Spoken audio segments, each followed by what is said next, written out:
I got a question from online, which is they say you're sponsoring laws to limit the black vote in the black community. Is that true? No, absolutely not true.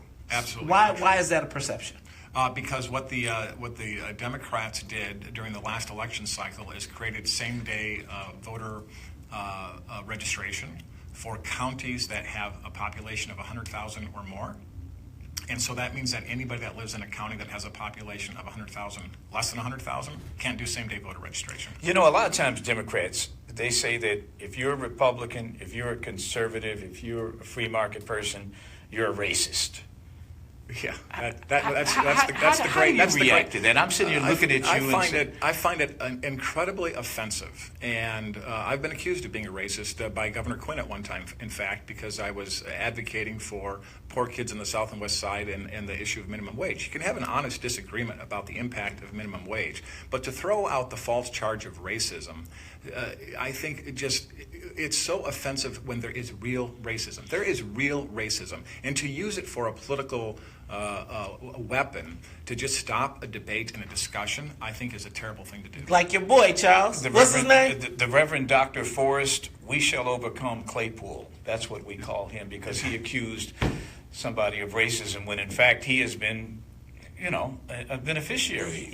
He's gonna send his kids to see. He ain't sending his kids to CPS school. He will not. None of the people that are telling us that we got to save the failing system.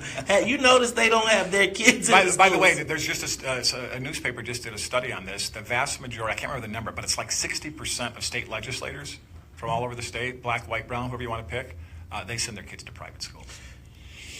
See this here, ladies and gentlemen. You are listening to the Talk of Chicago. I'm going to tell you, now I'm going to get in trouble for this conversation. I'm honest. Let me tell you, there's good. Well, I'm going to be in trouble. Why did you have them racist? Not only did you, and I'm going to be accused of being a Republican as well. I'm sure they're going to put the Inquisition out on me now. But we have to ask. I just think that there has to be a conversation. If we don't know what the other side is talking about, then we don't even know what we have to negotiate with. Look, everybody else gets to talk. Black folks are the only people in the state of Illinois that do not have the right to even have the discussion. That's why I keep telling Charles, you ain't no independent. You can't be independent and be black in Illinois. You are listening to the Talk of Chicago, 1690 AM. It is 7:47 on the Talk of Chicago.